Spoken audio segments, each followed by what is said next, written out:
Welcome to Seattle Atheist Church.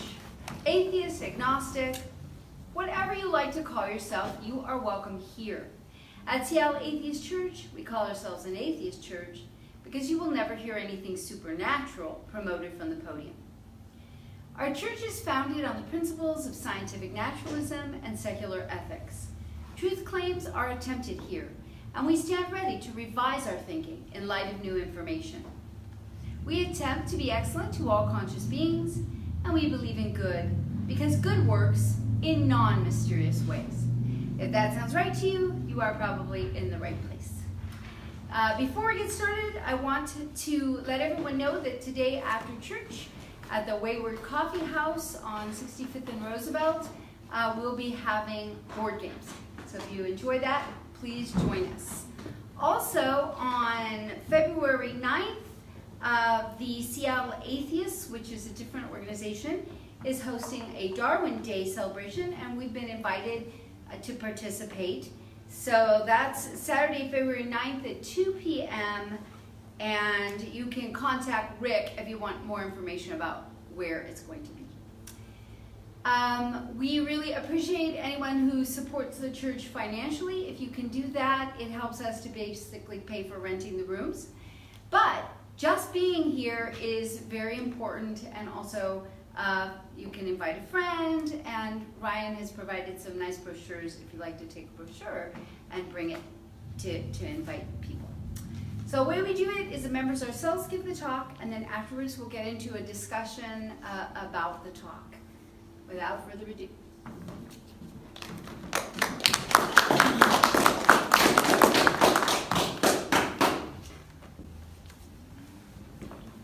Hi everyone. So I've been making my way through Eliezer Yudkowsky's massive tome, Rationality from AI to Zombies. Rationality from AI to Zombies is a set of essays that serve as a long-form introduction to formative ideas behind LessWrong, the Machine Intelligence Research Institute, the Center for Applied Rationality, and substantial parts of the effective altruism community. For those who aren't familiar with it, LessWrong is a community blog devoted to the art of human rationality and can be found at lesswrong.com. What follows are a few selections from the second book, which is called How to Actually Change Your Mind. They aren't intended as a direct rebuttal of moral relativism. Instead, they address a few errors in thinking that make moral relativism seem like a more attractive position than it should be. If you think highly of moral relativism, but in a way that doesn't have the weaknesses I'm about to go over, rest assured that these criticisms are not directed at you. If you think any of these criticisms are unfair, or if you think Yudkowsky is misrepresenting something, I encourage you to share your counter-arguments during our group discussion after the talk. I prefer to hold wrong beliefs for as short a time as possible, so if you can correct my thinking, you'll be doing me a service. Please do speak up. Also, Yudkowsky tends to write sometimes in the first person, so when you hear me say I, that's Yudkowsky speaking through me. I don't want to take any credit for this material, that's all Yudkowsky's. For those who know LessWrong articles by name, I'll be presenting The Proper Use of Humility, The Fallacy of Gray, and Your Rationality is My Business. So, let's get started with the proper use of humility. It's widely recognized that good science requires some kind of humility. What sort of humility is more controversial? Consider the creationist who says, but who can really know whether evolution is correct? It is just a theory. You should be more humble and open-minded. Is this humility? The creationist practices a very selective underconfidence, refusing to integrate massive weights of evidence in favor of a conclusion he finds uncomfortable. I would say that whether or not you call this humility, it is the wrong step in the dance. What about the engineer who humbly designs fail-safe mechanisms into machinery, even though he's damn sure the machinery won't fail? This seems like a good kind of humility to me. Historically, it's not unheard of for an engineer to be damn sure a new machine won't fail, and then it fails anyway. What about the student who humbly double-checks the answers on his math test? Again, I'd categorize that as good humility. What about a student who says, well, no matter how many times I check, I can't ever be certain my test answers are correct, and therefore doesn't even check once? Even if this choice stems from an emotion similar to the emotion felt by the previous student, it is less wise. You suggest studying harder, and the student replies, no, it wouldn't work for me. I'm not one of the smart kids like you. Nay, one so lowly as myself can hope for no better lot. This is social modesty, not humility. It has to do with regulating status in the tribe, rather than scientific process. If you ask someone to be more humble, by default, they'll associate the words to social modesty, which is an intuitive, everyday, ancestrally relevant concept. Scientific humility is a more recent and rarefied invention, and it is not inherently social. Scientific humility is something you would practice even if you were alone in a spacesuit, light years from Earth, with no one watching. Or even if you received an absolute guarantee that no one would ever criticize you again, no matter what you said or thought of yourself. You'd still double-check your calculations if you were wise. The student says, but I've seen other students double-check their answers and they still turned out to be wrong. Or what if, by Hume's problem of induction, 2 + 2 = 5 this time around? No matter what I do, I won't be sure of myself. It sounds very profound and very modest, but it is not a coincidence that the student wants to hand in the test quickly and go home and play video games. The end of an era in physics does not always announce itself with thunder and trumpets. More often, it begins with what seems like a small flaw. But because physicists have this arrogant idea that their model should work all the time, not just most of the time, they follow up on small flaws. Usually, the small flaw goes away under closer inspection. Rarely, the flaw widens to the point where it blows up the whole theory. Therefore, it is written, if you do not seek perfection, you will halt before taking your first steps. But think of the social audacity of trying to be right all the time. I seriously suspect that if science claimed that evolutionary theory is true most of the time, but not all the time, or if science conceded that maybe on some days the Earth is flat, but who really knows, then scientists would have better social reputations. Science would be viewed as less confrontational, because we wouldn't have to argue with people who say the Earth is flat. There would be room for compromise. When you argue a lot, people look upon you as confrontational. If you repeatedly refuse to compromise, it's even worse. Consider it as a question of tribal status. Scientists have certainly earned some extra status in exchange for such socially useful tools as medicine and cell phones. But this social status does not justify their insistence that only scientific ideas on evolution be taught in public schools. Priests also have high social status, after all. Scientists are getting above themselves. They want a little status, and now they think they're chiefs of the whole tribe. They ought to be more humble and compromise a little. Many people seem to possess rather hazy views of rationalist humility. It is dangerous to have a prescriptive principle which you only vaguely comprehend. Your mental picture may have so many degrees of freedom that it can adapt to justify almost any deed. Where people have vague mental models that can be used to argue anything, they usually end up believing whatever they started out wanting to believe. This is so convenient that people are often reluctant to give up vagueness. But the purpose of our ethics is to move us, not to be moved by us. Humility is a virtue that is often misunderstood. This doesn't mean we should discard the concept of humility, but we should be careful using it. It may help to look at the actions recommended by a humble line of thinking and ask, does acting this way make you stronger or weaker? If you think about the problem of induction as applied to a bridge that needs to stay up, it may sound reasonable to conclude that nothing is certain no matter what precautions are employed. But if you consider the real-world difference between adding a few extra cables and shrugging, it seems clear enough what makes the stronger bridge. The vast majority of appeals that I witnessed to rationalist humility are excuses to shrug. The one who buys a lottery ticket saying, "But you can't know that I'll lose." The one who disbelieves in evolution saying, "But you can't prove to me that it's true."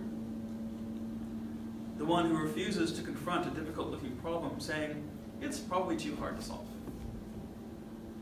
The problem is known as motivated skepticism, also known as disconfirmation bias, more heavily scrutinizing assertions that we don't want to believe. Humility, in its most commonly misunderstood form, is a fully general excuse not to believe something, since after all, you can't be sure. Beware of fully general excuses. A further problem is that humility is all too easy to profess. Daniel Dennett, in Breaking the Spell, points out that while many religious assertions are very hard to believe, it is easy for people to believe that they ought to believe them. Dennett terms this belief in belief. What would it mean to really believe that 3 is equal to 1, as in the Holy Trinity of Christianity? It's a lot easier to believe that you should somehow believe that 3 equals 1, and to make this response at the appropriate points in church. Dennett suggests that much religious belief should be studied as religious profession, what people think they ought to believe, and what they know they ought to say.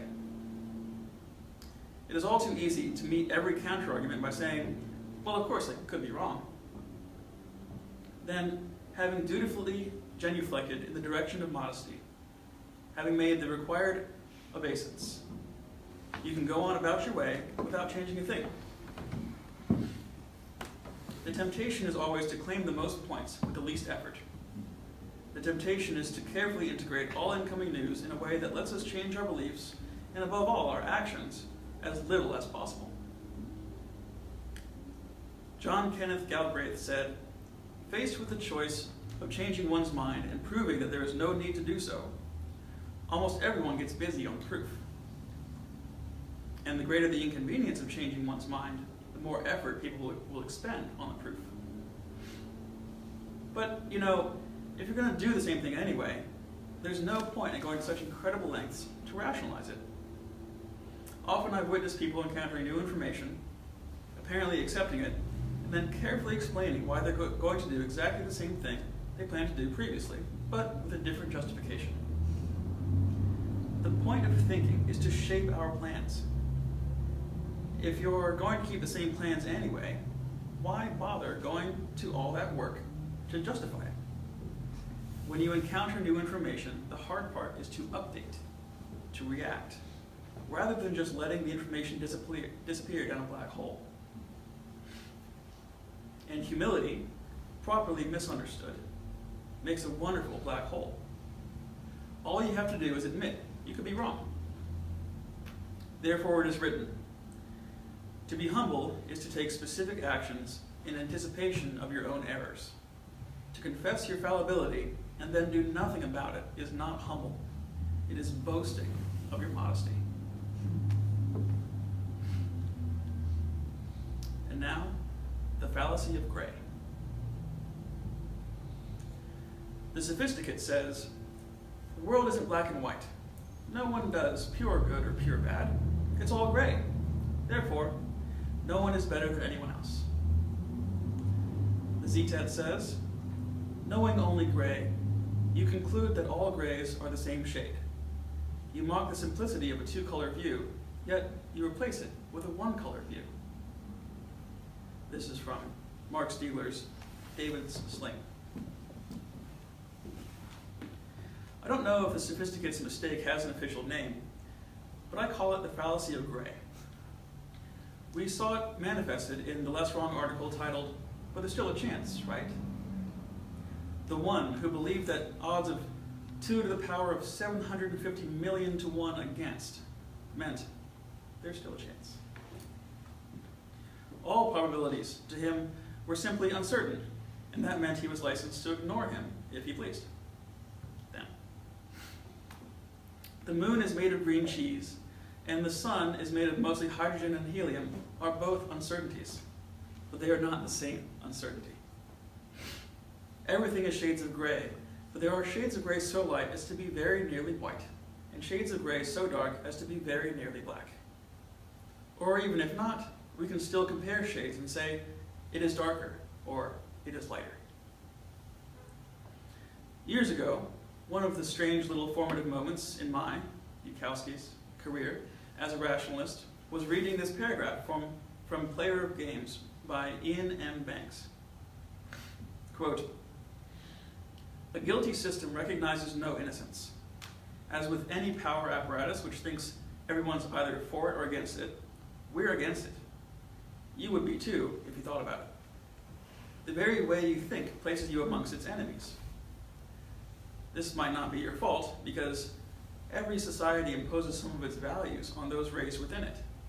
But the point is that some societies try to maximize that effect and some try to minimize it. You come from one of the latter, and you're being asked to explain yourself to one of the former. Prevarication will be more difficult than you might imagine. Neutrality is probably impossible. You cannot choose not to have the politics you do. They are not some separate set of entities, somehow detachable from the rest of your being. They are a function of your existence. I know that, and they know that.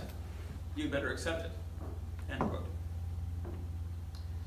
Now, don't write angry comments saying that if societies impose fewer of their values, then each succeeding generation has more work to start over from scratch.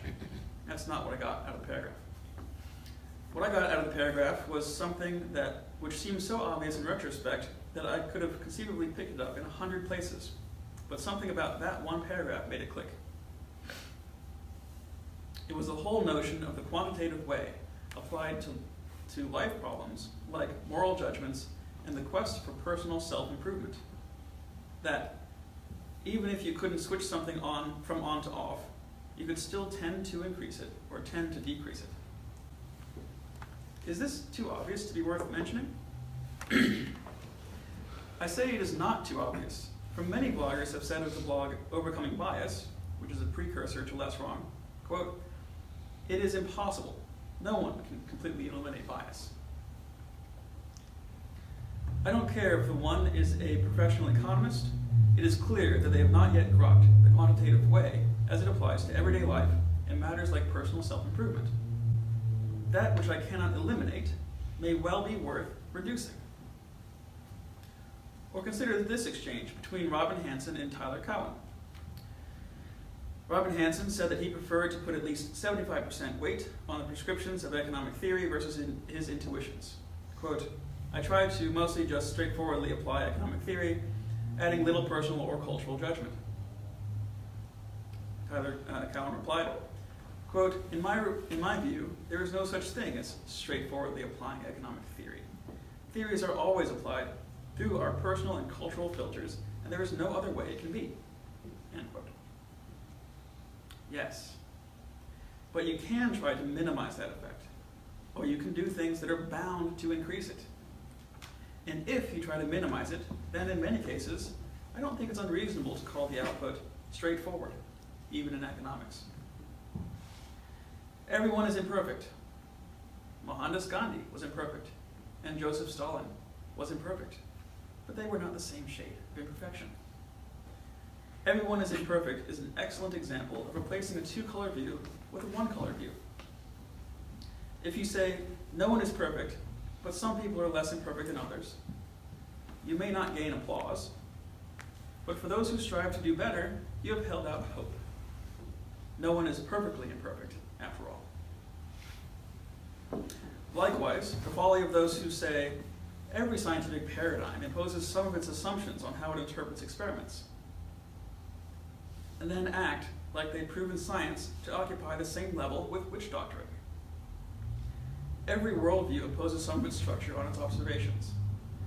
But the point is that there are worldviews which try to minimize that imposition, and worldviews which glory in it.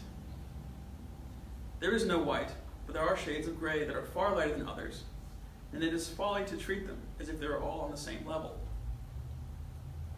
If the moon has orbited the earth these past few billion years, if you have seen it in the sky these last years, and you expect to see it in its appointed place and phase tomorrow, then that is not a certainty. And if you expect an invisible dragon to heal your daughter of cancer, that too is not a certainty. But they are rather different degrees of uncertainty. This business of expecting things to happen yet again in the same way you have previously predicted to 12 decimal places, versus expecting something to happen that violates the order previously observed.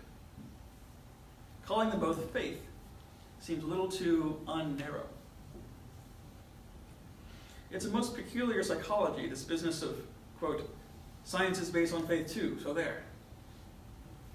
Typically this is said by people who claim that faith is a good thing. Then why do they say science is based on faith too in that angry, triumphal tone, rather than as a compliment? And a rather dangerous compliment to give, one would think, from their perspective. If science is based on faith, then science is of the same kind as religion, directly comparable. If science is a religion, it is the religion that heals the sick and reveals the secrets of the stars. It would make sense to say that priests of science can blatantly, publicly, verifiably walk on the moon as a faith-based miracle. And your priest's faith can't do the same. Just a quick aside, Christians and those who used to be Christians might recognize the parallels here with 1 Kings chapter 18, verses 20 through 40, where the prophet Elijah challenged the priests of Baal to a sort of proto-scientific test to determine whose God was real, which involved calling down fire to burn two competing offerings. It didn't end well for the priests of Baal. Are you sure you wish to go there, O faithist? Perhaps, on further reflection, you would prefer to retract this whole business of science is a religion too. There's a strange dynamic here. You try to purify your shade of gray, and you get it to a point where it's pretty light-toned, and someone stands up and says in a deeply offended tone, but it's not white, it's gray. It's one thing when someone says, this isn't as light as you think because of specific problems X, Y, and Z. It's a different matter when someone says angrily, it's not white, it's gray, without pointing out any specific dark spots. In this case, I begin to suspect psychology that is more imperfect than usual, that someone may have made a devil's bargain with their own mistakes, and now refuses to hear of any possibility of improvement. When someone finds an excuse not to try to do better, they often refuse to concede that anyone else can try to do better. And every mode of improvement is thereafter their enemy.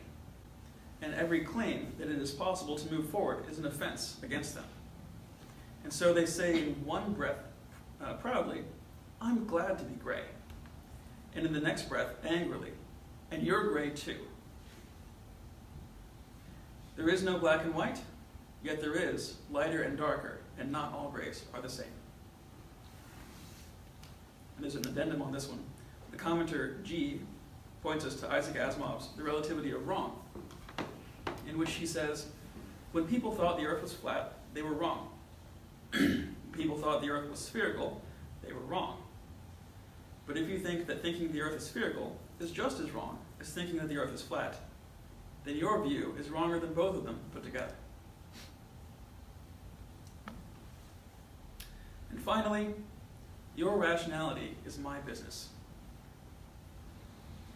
Some responses to the article I wrote called Lotteries, a Waste of Hope, chided me for daring to criticize others' decisions. If someone else chooses to buy lottery tickets, who am I to disagree? This is a special case of a more general question.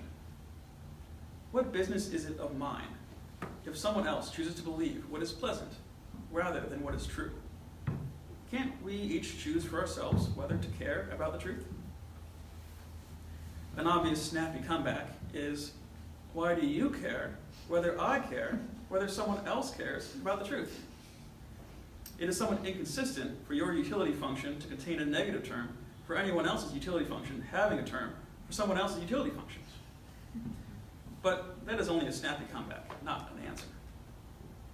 So here then is my answer. I believe that it is right and proper for me, as a human being, to have an interest in the future and what human civilization becomes in the future.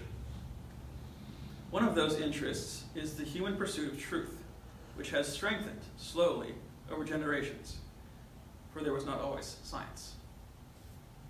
I wish to strengthen this pursuit further in this generation.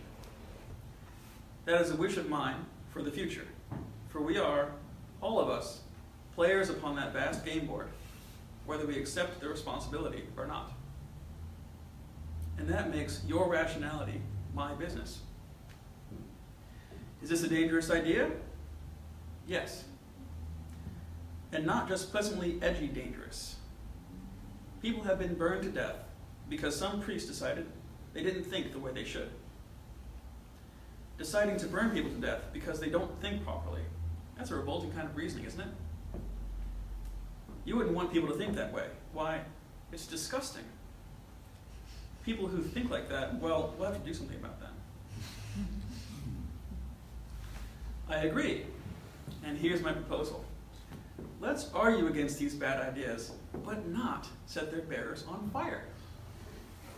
The syllogism we desire to avoid runs, I think Susie said a bad thing. Therefore, Susie should be set on fire. Some try to avoid the syllogism by labeling it improper to think that Susie said a bad thing. No one should judge anyone ever. Anyone who judges is committing a terrible sin and should be publicly pilloried for it. As for myself, I deny the therefore. My syllogism runs, I think Susie said something wrong. Therefore, I will argue against what she said, but I will not set her on fire, or try to stop her from talking by violence or regulation. We are, all of us, players upon the vast game board, and one of my interests for the future is to make the game fair. The counterintuitive idea underlying science is that factual disagreements should be fought out with experiments and mathematics, not violence and edicts. This incredible notion can be extended beyond science to a fair fight for the whole future. You should have to win by convincing people and should not be allowed to burn them. This is one of the principles of rationality to which I have pledged my allegiance. People who advocate relativism or selfishness do not appear to me to be truly relativistic or selfish. If they were really relativistic, they would not judge. If they were really selfish, they would get on with making money instead of arguing passionately with others. Rather, they have chosen the side of relativism, whose goal upon that vast game board is to prevent the players, all the players, from making certain kinds of judgments. Or they have chosen the side of selfishness, whose goal is to make all the players selfish. And then they play the game, fairly or unfairly, according to their wisdom. If there are any true relativists or selfishes, we do not hear them. They remain silent, non-players. I cannot help but care how you think, because as I cannot help but see the universe, each time a human being turns away from the truth, the unfolding story of humankind becomes a little darker. In many cases, it is a small darkness only. Someone doesn't always end up getting hurt. Lying to yourself in the privacy of your own thoughts does not shadow humanity's history so much as telling public lies or setting people on fire. Yet there is a part of me which cannot help but mourn. And so long as I don't try to set you on fire, only argue with your ideas, I believe that it is right and proper to me, as a human, that I care about my fellow humans. And that also is a position I defend into the future. Thank you.